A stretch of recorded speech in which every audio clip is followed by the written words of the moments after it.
नमस्कार, आप देख रहे हैं आपका अपना चैनल न्यूज इंडिया। मैं हूं आपके साथ गौरव किशोर शर्मा और आज हम बात करेंगे मुनीर की टेरर डॉल आखिर भारत कैसे पहुंची और भारत में ये टेरर डॉल कैसे बनी, कौन तक किस तक ये पहुंची और कैसे इसने सारी जानकारियां मुनीर तक पहुंचाई। आज अपने इस खास कार्यक्रम में इसी पर चर्चा करेंगे। पाकिस्तान की एक बार फिर पोल खुल गई है।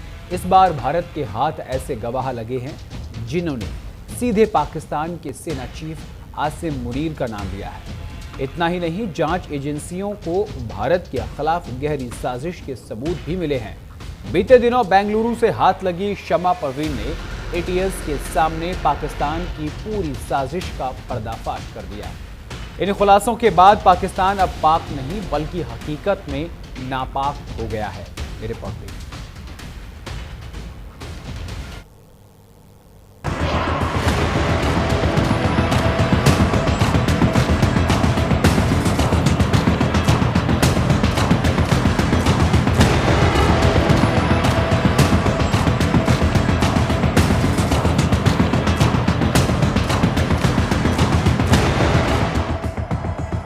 आतंकी शमा परवीन ने मुंह खोला, पाकिस्तान को बेनकाब कर डाला। मुनीर की साजिश की बेनकाब, हिंदुस्तान को दहलाने की थी चाल।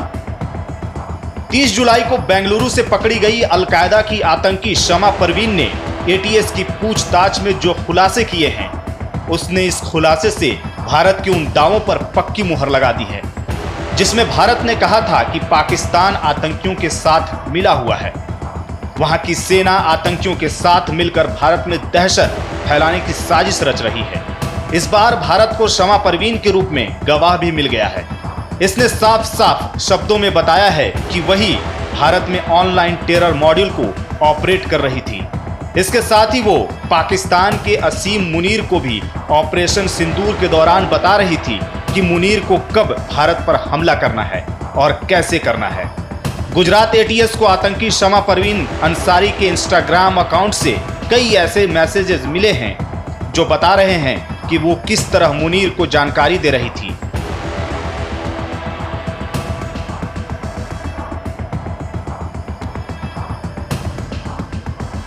मुनीर को आतंकी शमा के मैसेज, आपके पास सुनहरा मौका है, इस्लाम के प्रचार के लिए खिलाफत शुरू करें, मुस्लिम भूमि को इकट्ठा करें, हिंदुत्व और यहूदी को खत्म करें, हिंदुत्व को खत्म करने के लिए आगे बढ़ें, यहूदियों को खत्म करने के लिए बढ़ें, प्रोजेक्ट गजवाए हिंद लागू करें, भारत में खलीफा सिस्टम लाना पड़ेगा। आतंकी शमा परवीन से पूछताछ के बाद गुजरात एटीएस ने बताया कि शमा परवीन ने पाकिस्तान के सेना प्रमुख असीम मुनीर से गजवाए हिंद शुरू करने की अपील की थी। उसने अपनी बातचीत में कहा था कि अब वो समय आ गया है जब पाकिस्तान को भारत के खिलाफ खिलाफत प्रोजेक्ट को लागू करने की दिशा में कदम उठाने चाहिए। इसके साथ ही शमा ने पाकिस्तान में बैठे आतंकवादी संगठनों से भारत में जिहादी हमले तेज करने की योजना बनाई थी। इन खुलासों से यह साबित हो गया कि पाकिस्तान के सैन्य अधिकारी और आतंकी संगठन मिलकर भारत के खिलाफ साजिशें रच रहे थे। एटीएस की पूछताछ के दौरान शमा परवीन ने जिस खिलाफत सिस्टम को लागू करने की बात की है, उसे ग्राफिक्स के जरिए समझिए कि आखिर यह क्या है और भारत में पाकिस्तान क्यों इसे लागू करना चाहता है।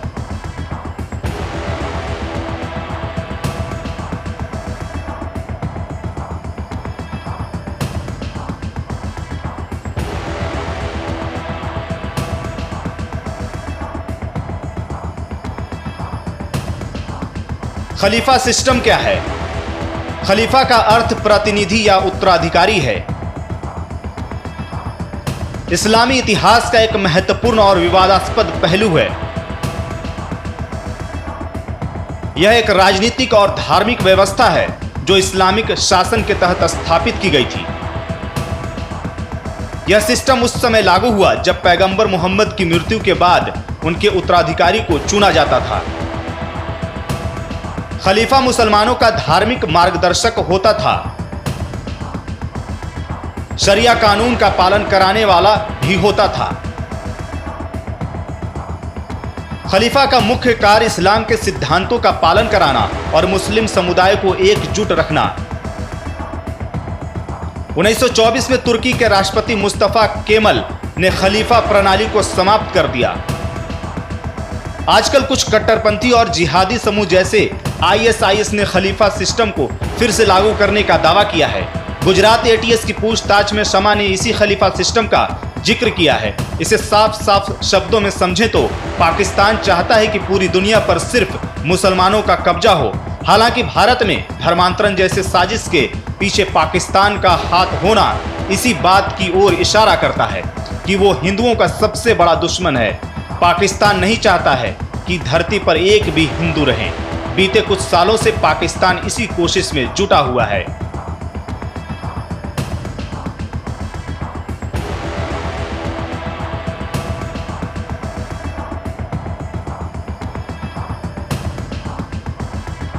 हाल ही में पहलगाम में पर्यटकों से उनका धर्म और जाति पूछ कर आतंकियों ने हिंदुओं को गोली मारी थी। इसके बाद आतंकी शमा परवीन का खलीफा राज वाला खुलासा भारत के लिए चिंता का सबसे बड़ी वजह बन गया है। इसके साथ ही ये भी साफ हो गया है कि पाकिस्तान के मन में क्या चल रहा है, वो भारत में आतंक क्यों फैला रहा है। इससे पहले तक ये साफ नहीं था कि पाकिस्तान भारत में आतंक और दहशत फैलाने का घिनौना खेल क्यों खेल रहा है, क्यों निर्दोष लोगों का खून बह रहा है। लेकिन आतंकी शमा परवीन के इस खुलासे ने कई अनसुलझी गुत्थियों को सुलझा दिया है।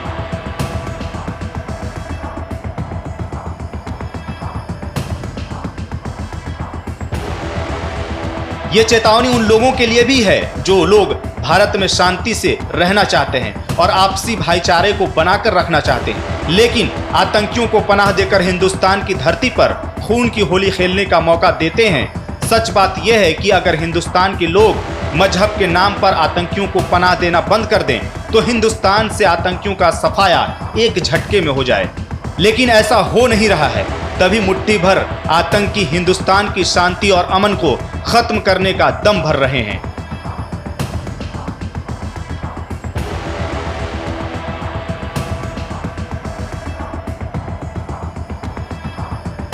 अब जब आतंकी शमा परवीन अंसारी के इस खुलासे ने भारत की सुरक्षा एजेंसियों को और चौकन्ना कर दिया है, वो पाकिस्तान की हर चाल पर गहराई से नजर रख रहे हैं। ऐसे में पाकिस्तान के लिए मुमकिन नहीं है कि वो हिंदुस्तान की धरती पर दहशत फैला सके और निर्दोष लोगों की हत्या कर सके। शमा पर कसा सिकंजा भारत के लिहाज से बहुत बड़ी कामयाबी है।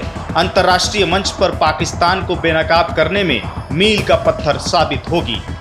न्यूज इंडिया के लिए संजीव कुमार की रिपोर्ट। ATS की पूछताछ में आतंकी शमा परवीन अंसारी ने कई हैरान करने वाले राज खोले हैं।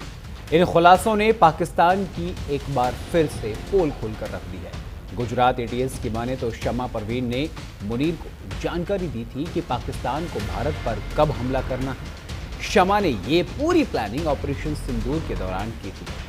शमा ने सोशल मीडिया के जरिए मुनीर को जो मैसेज किया है उनसे साफ हो गया है कि वो चाहती थी पाकिस्तान भारत पर हमला करे, लेकिन उसका ये सपना पूरा नहीं हो पाया। कैसे प्लानिंग की, क्या कुछ किया, इस रिपोर्ट के जरिए समझें।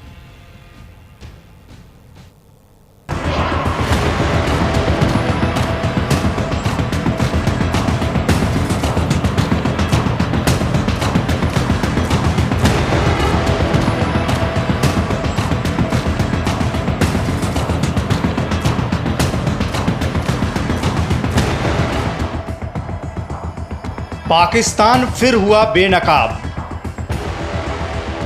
शमा ने खोली मुनीर की हर चाल। पाक के लिए फांस बनी शमा। आतंकिस्तान में मचा हंगामा। मुनीर के फेवरेट आतंकी शमा परवीन सिर्फ पाकिस्तान को जानकारी ही नहीं दे रही थी, बल्कि वो सोशल मीडिया पर हथियार बनाकर भारत में युवाओं को कट्टरपंथी भी बना रही थी। झारखंड की रहने वाली आतंकी शमा परवीन ने ATS को बताया है कि काफी समय से भारत में ऑनलाइन टेरर मॉड्यूल चला रही थी। गुजरात ATS के मुताबिक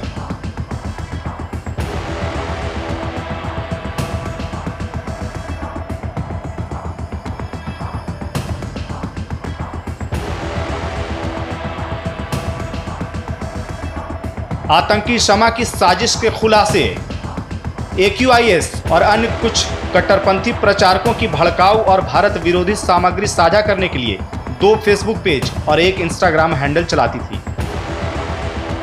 सोशल मीडिया पर शमा के 10,000 से ज्यादा फॉलोअर्स थे।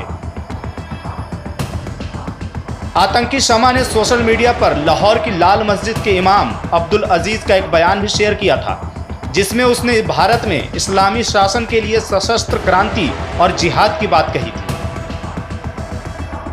इमाम अब्दुल अजीज का बयान भारत की संप्रभुता और लोकतांत्रिक ढांचे पर सीधा हमला था।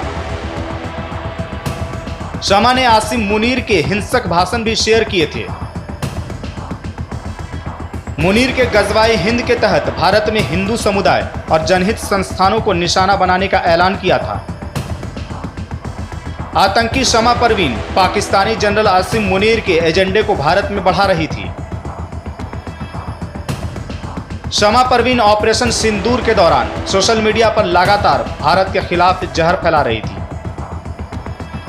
ऐसे में गौर करने वाली बात यह है कि पाकिस्तान के सेना प्रमुख भारत में गजवाए हिंद लागू करने की बात क्यों कह रहे हैं। आखिर ये गजवाए हिंद है क्या, जिसे लेकर के पाकिस्तान आगे बढ़ रहा है।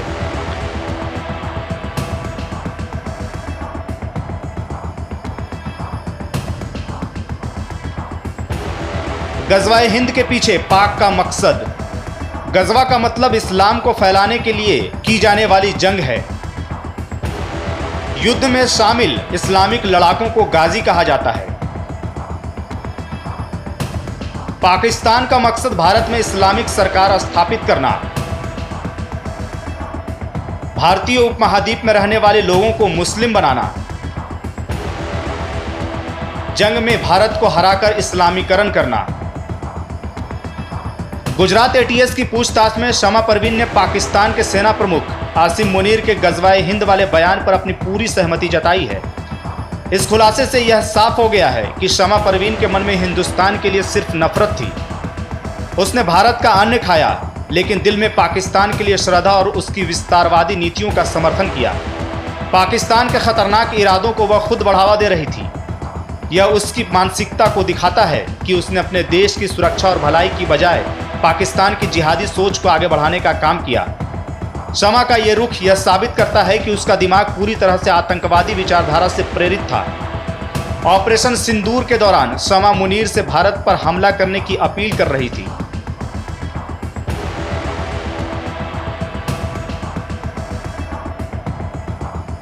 ATS के सामने शमा का खुलासा। POK में आतंकवादी ठिकानों के खिलाफ ऑपरेशन सिंदूर करने के 2 दिन बाद यानी 9 जुलाई को अंसारी ने अपने फेसबुक अकाउंट पर एक पोस्ट अपलोड की, जिसमें जनरल मुनीर से भारत पर हमला करने के सुनहरे अवसर का लाभ उठाने की अपील की गई थी।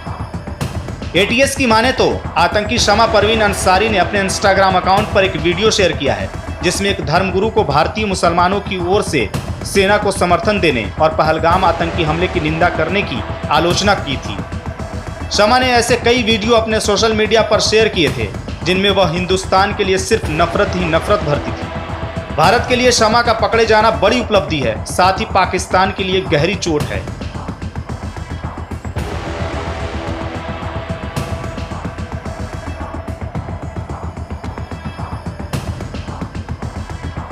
बता दें कि ATS ने 23 जुलाई को दिल्ली, नोएडा, अहमदाबाद और गुजरात के मोडासा शहर से 4 लोगों को सोशल मीडिया प्लेटफॉर्म पर AQIS के जिहादी प्रचार वीडियो सहित कट्टरपंथी और भड़काऊ सामग्री साझा करने के आरोप में गिरफ्तार किया था। इन वीडियो के जरिए चारों लोग मुस्लिम युवाओं को भारत की लोकतांत्रिक व्यवस्था को उखाड़ फेंकने और सशस्त्र विद्रोह के जरिए देश में शरिया यानी इस्लामी कानून लागू करने के लिए उकसाते थे। शमा परवीन के खुलासे के बाद पाकिस्तान की खूनी साजिश की पूरी पिक्चर सामने आ गई है। ये वही पाकिस्तान है जो दुनिया के सामने आतंक से लड़ने का ढोंग करता हुआ दिखाई देता है।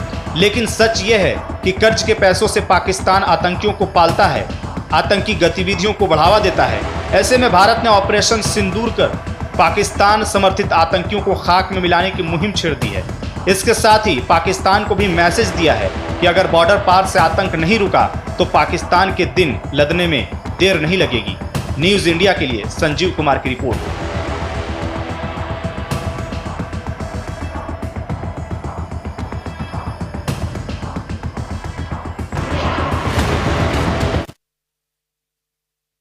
आपको बता दें कि जो मुनीर की टेरर डॉल है वो पूरी तरीके से बेनकाब हो गई है। एटीएस ने जिस तरीके से अलकायदा के टेरर मॉड्यूल का खुलासा किया, उसके बाद ये खौफनाक चेहरा जो आपकी टीवी स्क्रीन पर निकलकर सामने आया। ऑपरेशन सिंदूर ये एक बदला था पाकिस्तानी कायराना हरकत का, जिसके बाद मुंहतोड़ जवाब दिया, पाकिस्तान घुटनों पर आ गया। उसके बाद देश का नमक खाने वाली ये आतंकी शमा परवीन, इसने पूरा आतंक मचा दिया, आतंकिस्तान में हंगामा मचा दिया।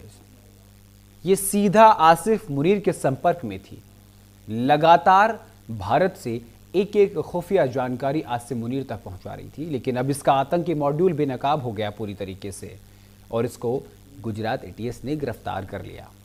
अब सबसे बड़ी बात यह है कि आखिर ये कैसे यहां तक पहुंची और आखिर कैसे इसके जो तार हैं वो इंटरनेशनल जो टेररिस्ट ऑर्गेनाइजेशंस हैं उससे जुड़े हैं।